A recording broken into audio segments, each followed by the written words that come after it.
Ninguém para falar de seleção brasileira. É surreal. A seleção brasileira não é mais assunto em lugar nenhum. O assunto é o Neymar. Ah, Neymar vai voltar um dia para a seleção brasileira? Não, não vai. Ah, vai voltar a jogar em alto nível? Não, não vai.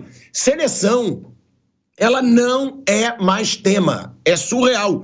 E aí o Savinho falou a verdade, e aí está sendo criticado, e aí está gerando repercussão, porque o Savinho disse que não assistiu aos jogos da data FIFA. Pô, o cara tá de folga, o cara lesionou, foi cortado. Ele foi aproveitar a vida dele, ele foi tirar a folga dele, que é raro o jogador ter uma folga. É o quê, Vamp? Não, de tudo que aconteceu, a gente sempre fica na expectativa da convocação, né? Quem vai vir, quem não vai. Mas a do Savinho foi da hora. E aí, o que você... Não vi nada. 3 horas da manhã eu tava dormindo. Tinha treino. Mas é óbvio, pô. Ele não tá errado, gente.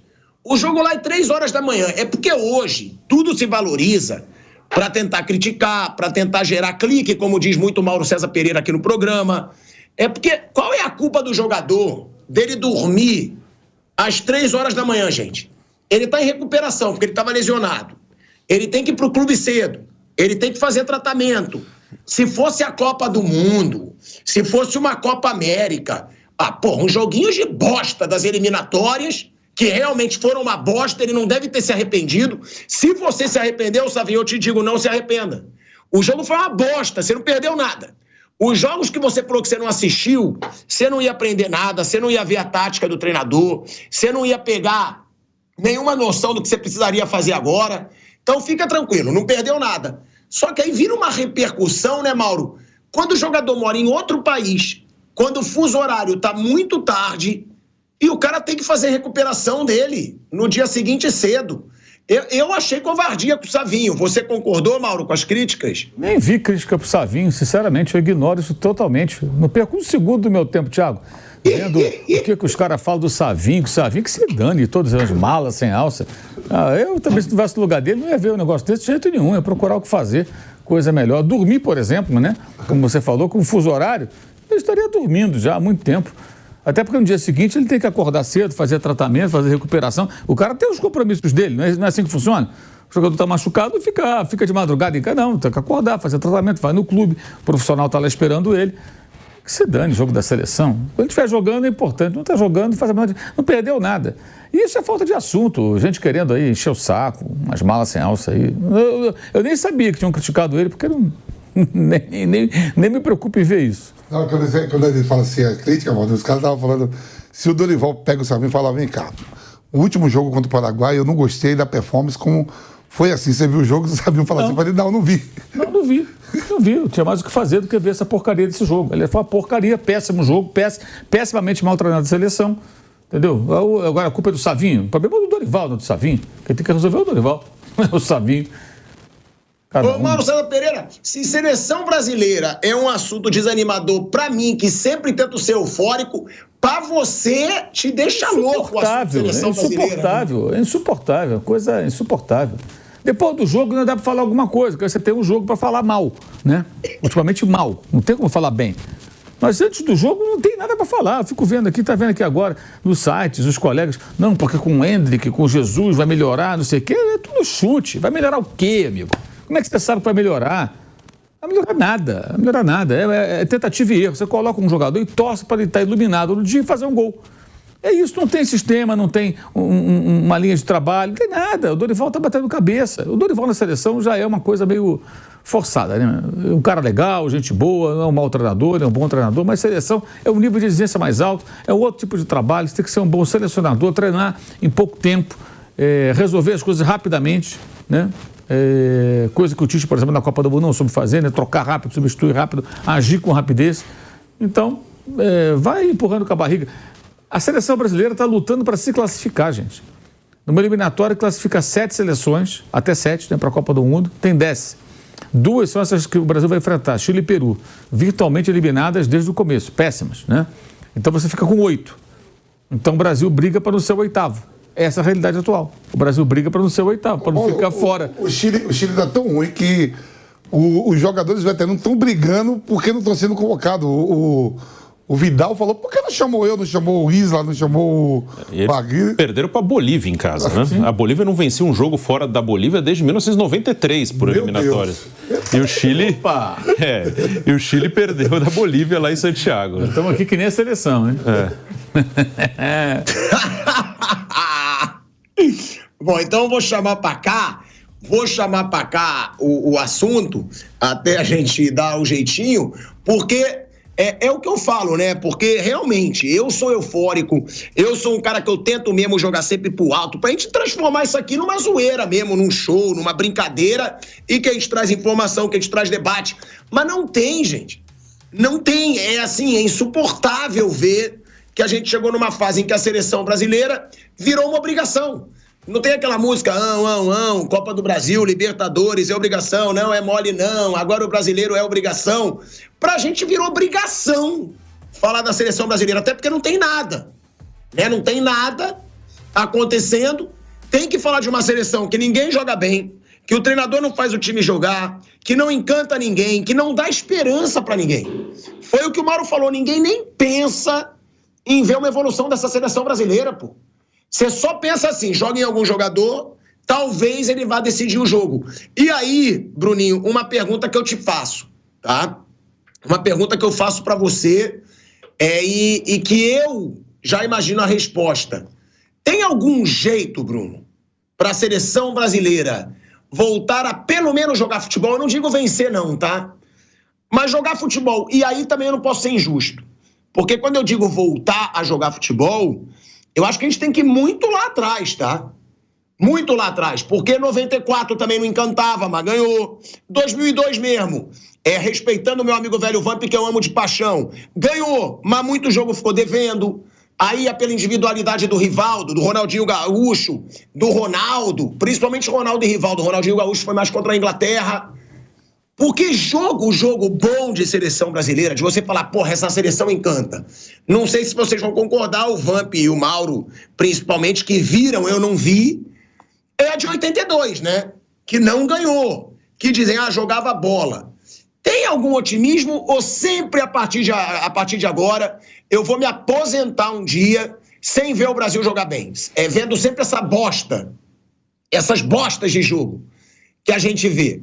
Porque... de verdade, pra mim tá cada dia pior, a tendência pelo jeito é piorar cada vez mais, porque os treinadores brasileiros são cada vez piores. Pô, antigamente, a gente sempre falava treinadores brasileiros que eram respeitados até no exterior. Hoje em dia o treinador brasileiro novo não é respeitado nem no Brasil, gente. Nem no Brasil. E já teve uma era que tinham treinadores, quando a gente falava do Luxemburgo, na época, quando a gente falava do Filipão, no começo, que era um treinador que fazia seus times serem campeões, a gente, Tele Santana, a gente tinha treinadores, até mesmo Abel Braga, chegou a ser muito comentado lá no começo da carreira, tinham treinadores que tinham status, Muricy Ramalho. Agora não tem, foi o que o Mauro falou, o treinador da seleção brasileira é o Dorival, cara. O Dorival não é um grande treinador, ganhou agora a Copa do Brasil 2 vezes, uma pelo Flamengo, uma pelo São Paulo, e Libertadores pelo Flamengo. Mas há quanto tempo o Dorival tá no mercado e nunca tinha conquistado um título de expressão? Até 2022. Então, a pergunta que eu faço é a seguinte, Bruno, vai ter que trazer um treinador fodão do exterior para esse Brasil jogar bem? Ou nem um cara fodão? Quando eu digo fodão, eu digo Ancelotti, Guardiola, Klopp, é esse nível aí que eu digo.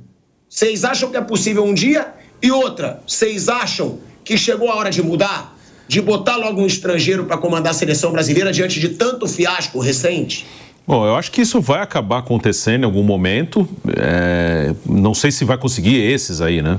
Mas acho que em algum momento eles vão trazer um estrangeiro, sim. Eu acho que hoje não tem a rejeição que tinha antes, até acho que muita gente quer que isso aconteça.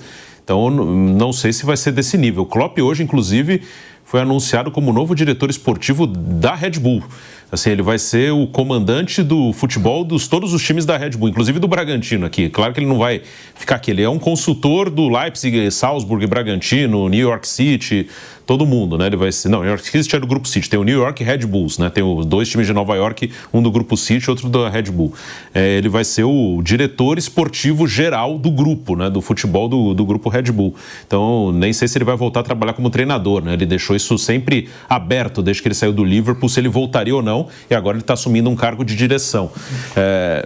Um cara desse nível, talvez um cara desse nível poderia fazer algo muito melhor do que vinha sendo feito, mas eu acho improvável. Esses caras, talvez quando eles estiverem mais veteranos, o Ancelotti já está mais velho, mesmo assim, não veio, né? O Guardiola talvez daqui a pouco dirige uma seleção, pelo menos ele falava isso, está cada vez mais indicando que esse vai ser o último ano dele no Manchester City. O Begiristain, que é o diretor de futebol espanhol, jogou com ele no Barcelona, está de saída, o contrato dele vai acabar. Então tudo indica que vai ser o último ano e lá na Inglaterra existe a esperança que ele aceite dirigir a seleção inglesa. Até que a Inglaterra está com interino, desde que saiu o Southgate depois da Euro, eles estão com interino. E segundo a imprensa inglesa, eles esperam que o Guardiola, no fim da temporada, que talvez seja a última do City, ele assuma lá a seleção inglesa. E pelo que o Guardiola escrevia nos livros dele, depois de dirigir uma seleção é fim de carreira, ele vai parar. Mas vamos ver se vai acontecer isso mesmo, né? Porque ele também dizia que não ia ficar mais de 4 anos num time e ficou 8 no City. Então vamos ver o que vai acontecer. Mas sobre o futebol, né? Você voltou lá em 82, né? Um futebol do nível que as pessoas esperam e imaginam da seleção, eu não acho que vai acontecer. Hoje está muito ruim. O pós-Copa do Mundo é muito ruim. É pior que a Colômbia, é pior que o Uruguai. É uma seleção muito fraca no jogo coletivo, uma seleção que não é competitiva. Ela nem é competitiva, assim, pensando em ganhar a Copa. Na última Copa, o Brasil podia ganhar a Copa. Ele era uma das que podia ganhar. Se fosse uma Copa agora, vai começar amanhã uma Copa, não tinha a menor chance de ganhar. Como na Copa América, eu falei aqui que eu achava muito difícil que venceria, porque era o quarto da América. E realmente, quando pegou Colômbia e Uruguai, não ganhou, né? Empatou com a Colômbia, empatou com o Uruguai e caiu nos pênaltis. Eu acho que o que hoje dá para imaginar de uma maneira mais realista, o que dá para alcançar de melhor são os melhores momentos com o Tite. Com o Tite não foram 6 anos e meio jogando bem, mas em vários momentos jogou bem. Os melhores momentos do Tite, eu acho que é mais ou menos isso que dá para imaginar. Como teve alguns momentos com Dunga, com outra proposta, mais de contra-ataque, como lá com Parreira entre a Copa de 2002 e 2006, aí muito porque era um time muito talentoso, aquele time coletivamente também não era grande coisa, mas aí tinha muito jogador bom, tinha Kaká, Ronaldinho, Ronaldo, Adriano, Robinho, Zé Roberto, Juninho, era um time muito bom. Então acho que o que dá para pensar de melhor, o que dá para fazer, o melhor que dá para fazer hoje, os melhores momentos com o Tite. Eu acho que mais que isso não vai rolar, não só o Brasil, as outras seleções também. É uma seleção brasileira que é fraca. Eu até discordo um pouco do Bruno, porque sim, eu sou um pouco crítico do trabalho do Tite. Eu não gostava nem na seleção brasileira. Não achava um futebol legal.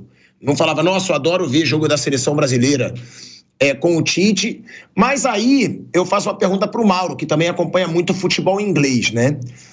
O Guardiola, ele já falou várias vezes que uma das inspirações dele é o futebol da seleção brasileira, né? Que ele acompanhava muito futebol da seleção brasileira, que ele tem como inspiração.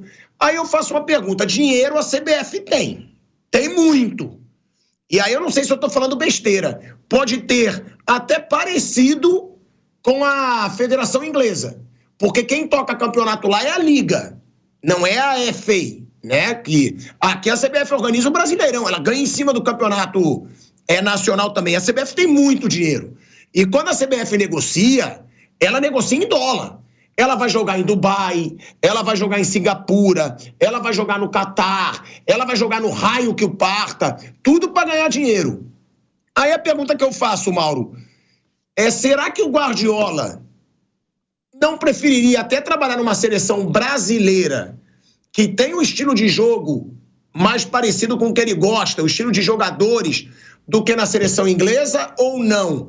Porque hoje a seleção inglesa tem uma baita geração. Porque tem esse lado também, né? Hoje a geração inglesa deve ser a melhor, talvez, da história. Tem o Bellingham, tem o Kane, tem o Foden, tem o Saka, tem jogadores aí que são muito bons jogadores. Aí eu pergunto, será que não dá então para tentar competir um Guardiola com uma federação inglesa? E outra, você acha que tem jeito, Mauro? Você acha que tem que ter um estrangeiro? Chega de brasileiro na seleção ou não? Não, tem que ter um estrangeiro há muito tempo, mas o Guardiola é muita areia para o caminhão da CBF, né? O Ancelotti não veio, vai vir o Guardiola? Esquece. Chance zero. Não vejo a menor possibilidade. A não ser que ele anunciasse, olha, eu vou parar de treinar clubes e quero treinar a seleção. Lancei minha candidatura. Aí, aí vamos lá. Fora isso, esquece. Os próprios ingleses dificilmente vão conseguir convencê-lo a isso. Acho muito difícil. É mais fácil para a Inglaterra por uma série de razões. Tem mais dinheiro, ele já está lá, ele vive lá, está adaptado no país, está perto ali da Catalunha, da sua região natal. Então, evidentemente, é muito mais fácil para a Inglaterra seduzi-lo, mas acho muito difícil. Até porque a gente não sabe o que ele vai querer fazer. Como disse o Bruno, ele falou que ia ficar um tempo, ficou muito mais. Isso eu me lembro o Romário, quando falava assim, vou parar de jogar aos 28 anos, lembra disso? Jogou até os 40 e pouco. Romário falava que ia parar com 28, estava de saco cheio, jogou até 40 e pouco. Então, não sei, será que o Guardiola consegue parar de trabalhar? O cara é um tremendo workaholic, gente. O cara é maluco, fica à beira do campo quicando ali, debruçado em táticas e tudo, um cara jovem ainda, muito difícil. Será que ele consegue assim, parar? Vou parar e vou escrever livros, vou curtir a vida. Ou que nem o Michael Jordan, que foi jogar beisebol, eu vou praticar um esporte, jogar golfe, sei lá, fazer outra coisa. Depois voltou depois jogar basquete. Foi o time pra ele, né? Ele jogou no Washington Wizards depois. Então, assim, é aquela coisa. Acho muito difícil. Acho que tem que pensar em técnicos de fora mais próximos da realidade do futebol brasileiro. Eu acho que o grande erro foi a CBF não ter tentado Jorge Jesus quando ele estava na pista, sem emprego, e aí houve uma certa... Aí ficaram naquele devaneio lá, vamos no Ancelotti e tal. Até eu conversei com algumas pessoas, não, Jorge Jesus, o temperamento deles, não sabe e tal. Era o cara, pô. Antes de ir para a Arábia Saudita, eu acho que era o Jorge Jesus. Conhece o futebol brasileiro, conhece bem os jogadores, sabe lidar com estrelas, não baixa a cabeça para jogador grande, não dá a mínima, ele tem uma autoestima absurda, né? Não é o cara de ficar... Você imagina o Jorge Jesus do lado de fora da rodinha que o Dorival ficou levantando o dedinho para entrar? Consegue imaginar? É ruim de montar rodinha sem o Portuga, pô. Ele ia chegar ele que manda, pô. Então ele não tem problema de lidar com jogador estrela, jogador medalhão, é competente, é um cara bom. Seria, acho que... Porque as seleções não pegam esses técnicos top de linha. Como disse agora o Bruno, o Klopp arrumou um emprego agora na Red Bull. Para coordenar os times. De repente o Klopp aparece aqui em Bragança Paulista uma hora dessa. Um dia ele deve aparecer. Vai aparecer. Ele vai ter que, pelo que eu entendi, pela função dele, ele vai ter que visitar os clubes, entender como funciona. Um dia ele vai aparecer aqui no Brasil e vai lá em Bragança Paulista, né? Eu acho meio triste, né? Porque assim, ele deixa de atuar como técnico, né? Para ter uma função diferente, né? Então a gente não vai ver o Klopp à beira do campo, treinando um grande clube. Achei isso ruim. Não gostei da notícia. Gostaria de vê-lo num outro clube como ele fez tanto sucesso no Liverpool e antes do Borussia Dortmund, né? Mas acho muito difícil esse tipo de nome. Tem que pensar em nomes mais dentro da realidade. Eu estava vendo que a seleção do Uruguai, que a gente acabou de falar com o Soares, deu uma entrevista falando que o Bielsa não cumprimenta ninguém, que separou. Disse que quando ele foi contratado foi para acabar com isso mesmo, aquele do Oscar Tabárez, né, que era uma família, né? Sim. Disse, vai vir para acabar com esse negócio de família aqui. Agora, os dirigentes, tem que ver qual é dos dirigentes do Uruguai. Eles querem fritar o Bielsa e estão, né, deixando isso rolar? Ou eles vão bancar o técnico? Porque diz que quando foi chamado foi para acabar mesmo isso. Exato. Você contratou, vem aqui, eu vou te contratar. Até a forma de jogar também, né? Acho que até o modelo de jogo do Tabárez era... algo já que acho que era um 4-4-2 fixo. Limitava o potencial dessa geração de uruguaios, que eles têm bons jogadores. Dá para fazer mais, eu quero dizer. Aí tiveram o Diego Alonso, péssimo na Copa do Mundo, um desastre. E aí depois partiram para o Bielsa, que custa muito caro, segundo eu soube. Aí é um salário altíssimo. É bem caro. Será que estão querendo se livrar dele, forçando a barra para o cara pedir demissão? Não sei. Muito esquisito isso aí. Quando contratou ele, foi para acabar com isso. Sim. Agora, será que é isso que você falou? Se os caras vão segurar ou não? Porque se você quer acabar com a panela vai reagir, né? Você põe acaba com a panela. Claro que a panela uma hora vai reagir. Ela vai gritar. E aí quem contrata tem que bancar. Então, acho que é difícil a questão de seleção. E sobre o que você falou, Thiago, do como joga a seleção, o Guardiola, ele fala da seleção brasileira lá do passado, que ele via quando ele era menino. Ele está falando dos anos 80, talvez anos 70, não sei qual é a idade do Guardiola, anos 80. Ele não está falando dessa seleção, das seleções mais recentes, não. Creio que não. Acho que a referência é outra. E o problema da seleção brasileira não é jogar bem, jogar bonito, encantar, é ser minimamente eficiente. O Bruno lembrou que a seleção do Tite nas eliminatórias, na Copa do Mundo foi realmente muito aquém, decepcionou, isso aí é indiscutível. Mas nas eliminatórias o Brasil pelo menos sofria, né? Ele vencia todo mundo, ele ganhava de todo mundo. Sem a menor... Eu estive agora na Argentina, estava conversando com um colega que mora lá, ele estava falando, cara, uma das coisas que o pessoal mais ficava revoltado aqui é que a Argentina, isso antes da gente ganhar a Copa América e depois a Copa do Mundo, a Argentina ia no Uruguai e perdia, ia na Bolívia sofria, ia no Paraguai, era um Deus nos acuda, e o Brasil lá ganhava de todo mundo, e é verdade, o Brasil ganhava de todo mundo. Meteu talvez 3-0 no Uruguai, não foi em Montevidéu? 4-0. 4-0. É, assim, deitava e rolava. Deitou e rolou. Aí chegar na Copa não funcionava. Agora nem isso o Brasil consegue, ser competitivo no âmbito sul-americano. Até eu cansei de falar, o Tite tem esses números expressivos que o pessoal mostrava, né? 68%, 70 e pouco por cento de pontos. O pessoal joga com seleção sul-americana. Agora continua jogando com seleção sul-americana e não acontece nada. Copa América e eliminatória, é um desastre.